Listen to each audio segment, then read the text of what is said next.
Pelas palavras do Santo Evangelho, Deus conceda o perdão de todos os nossos pecados.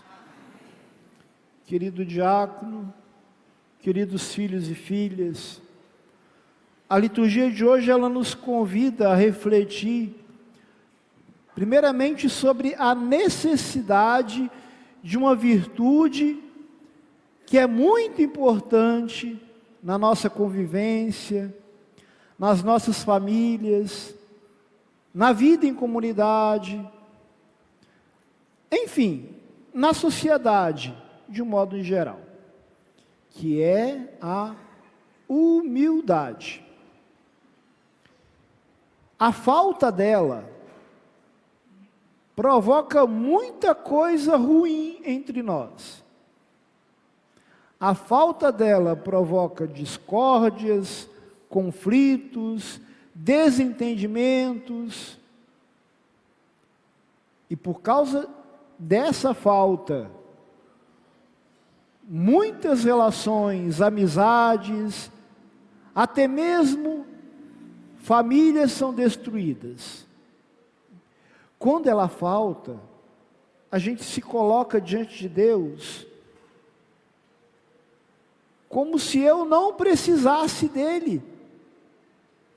E o autor do livro do Eclesiástico aqui mostra para nós hoje de forma bem explícita que Deus é um juiz que não faz acepção de pessoas. Deus é um juiz que olha para todos. Quem se deixa levar pelo orgulho corre o risco muito grande de achar que não precisa nem dos outros e talvez nem de Deus mais. Esse é o grande problema do orgulho, da arrogância, da prepotência.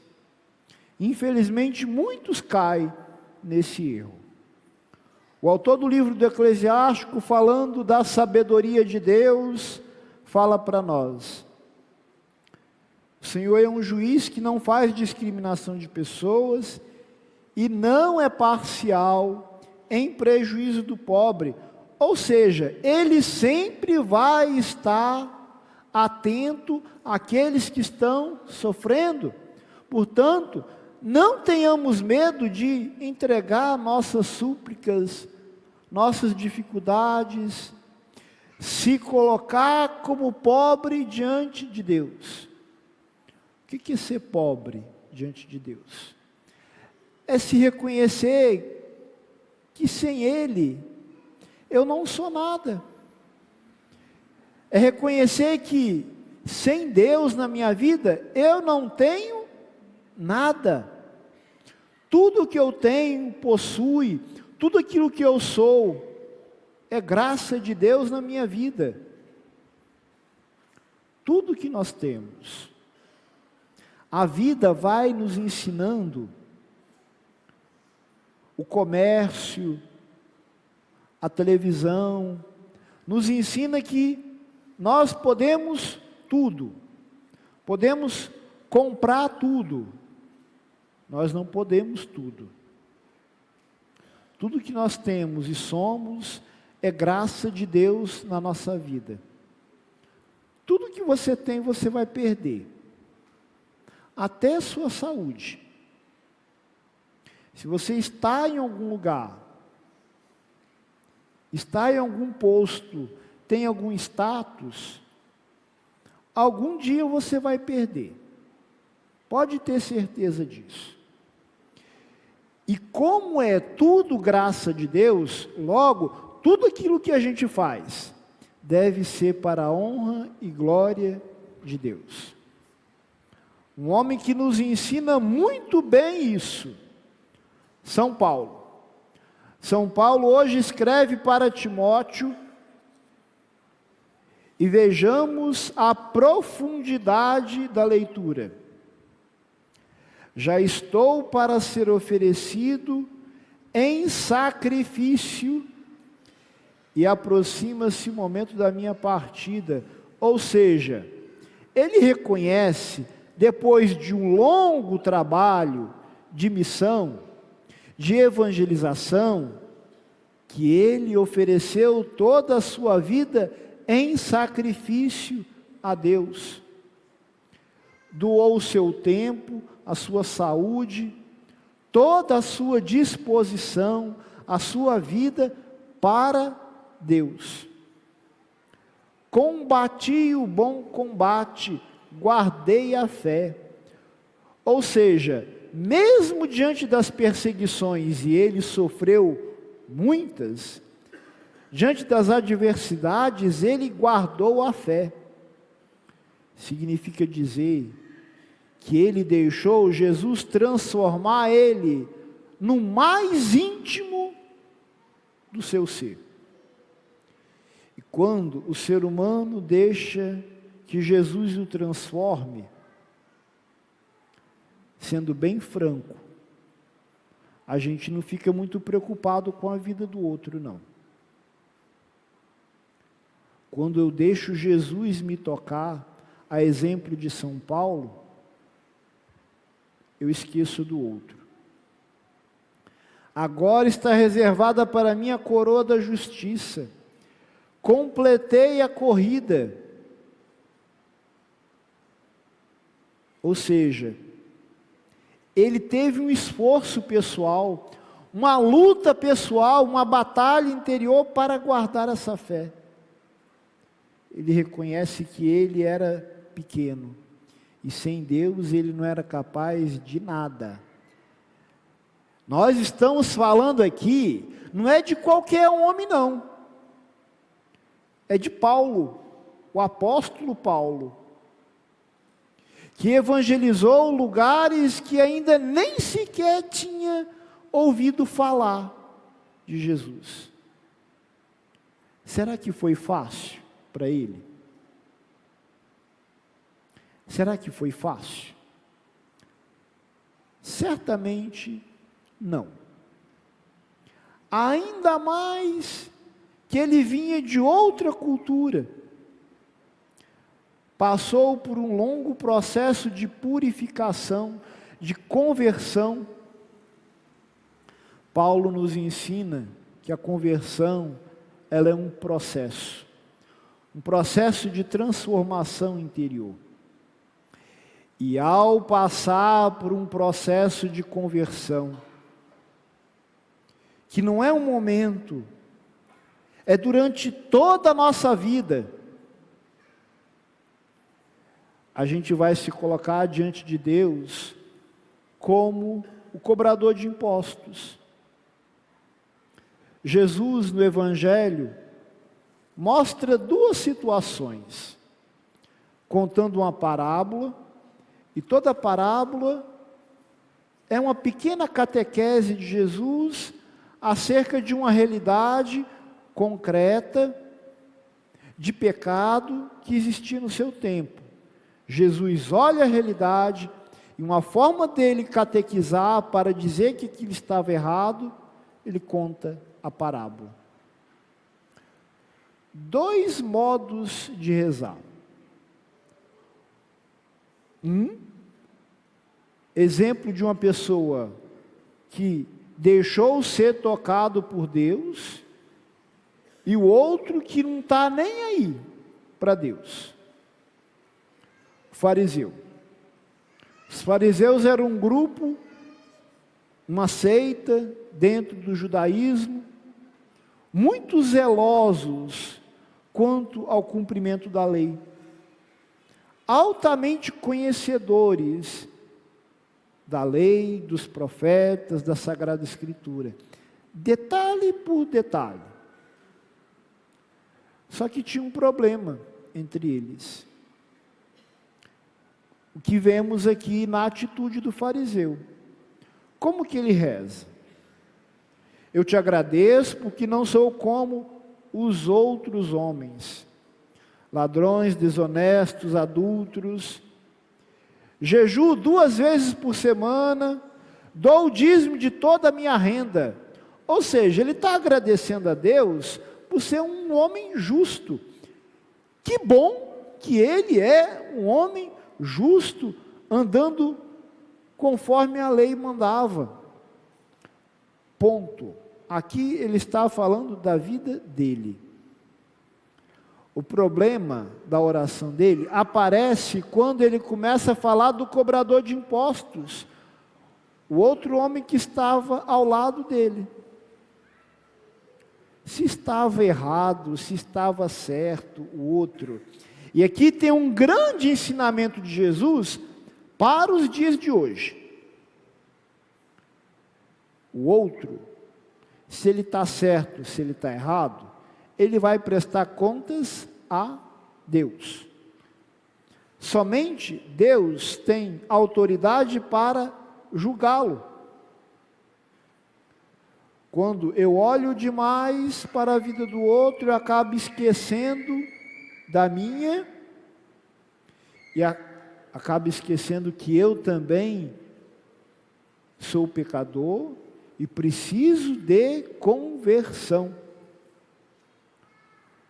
Primeira oração, toda errada. Cobrador de impostos.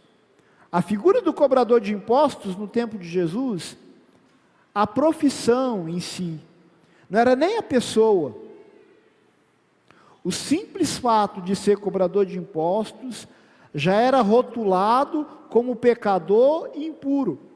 Nos coloquemos agora no lugar desse homem. Ele sabia o que toda a comunidade já falava dele. Por isso, ele se reconheceu diante de Deus como pecador e necessitado da misericórdia de Deus. Como que é a oração do cobrador de impostos? E aí seria bom que a gente repetisse aqui. Senhor, vamos todos comigo.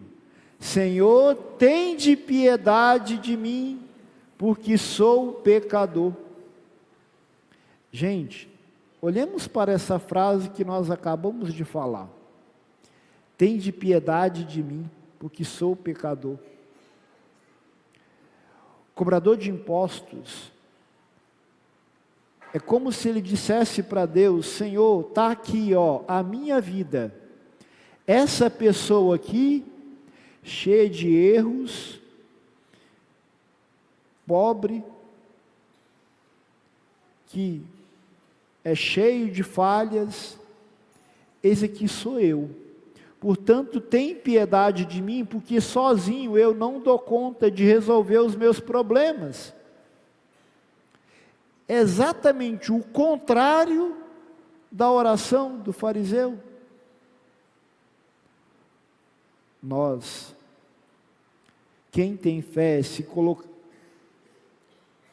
Aliás, todos nós.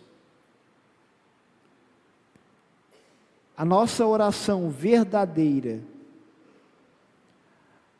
não precisa ficar pedindo e exigindo: Senhor, faça isso, Senhor, faça isso para mim, me dê isso. Deus quer o nosso coração. Que nós entreguemos o nosso coração para Ele. Como que está hoje o meu coração? Cheio de mágoas, ressentimentos? Como que ele está? Responda para você mesmo. Como que ele está? Será que ele está cheio de orgulho,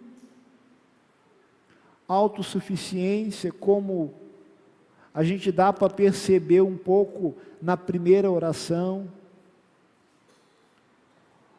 Ou ele está, e quando existe isso, não existe perdão, vai nascer dificuldade para se relacionar, vai nascer intrigas, disse-me disse.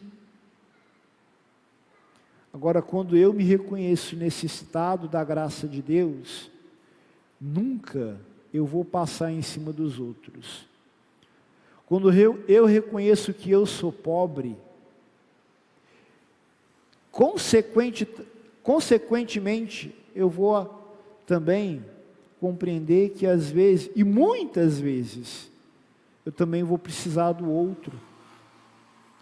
E por eu ser também pecador, por eu também errar, logo eu não posso julgar o outro. Cabe isso apenas a Deus. O que agrada a Deus, como vemos na leitura do apóstolo Paulo, é nossa pequenez de coração. Que eu reconheça a minha pequenez. Coração entregue a Deus. São Paulo nos ensina muito isso. Muitas famílias hoje são destruídas. E eu diria, 100% dos problemas da sociedade hoje, do mundo atual, decorre da falta de humildade, do orgulho, da prepotência, que está presente em muitos corações. A falta de humildade é semente do mal no nosso meio. Por isso, assim como São Paulo, que disse: eu estou apaixonado por Cristo, deixemos nos encantar a cada dia por Ele, para que Ele nos transforme. E assim como São Paulo, por onde nós passarmos, nós sejamos luz. São Paulo era luz, mas nunca ele disse que ele mesmo era luz. A luz vinha de Deus e passava por ele. Para ser luz, nós precisamos se reconhecer pequeno, entregar a nossa pobreza, a nossa essência, a nossa miséria na mão de Deus e deixar que Ele transforme essa pedra, esse barro, num diamante. Todos nós aqui temos um diamante dentro de nós. Só que com a vida, os ressentimentos, as mágoas, a gente vai criando uma carapaça, uma carcaça em volta, que vai tirando a nossa essência, a nossa capacidade de amar.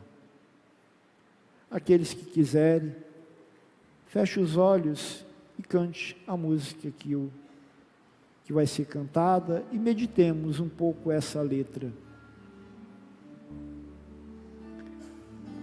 O que agrada a Deus em minha pequena alma é que eu ame minha pequenez e minha pobreza. O que agrada Obrigado. a Deus em minha pequena alma é que eu ame minha pequenez e minha pobreza. Esperança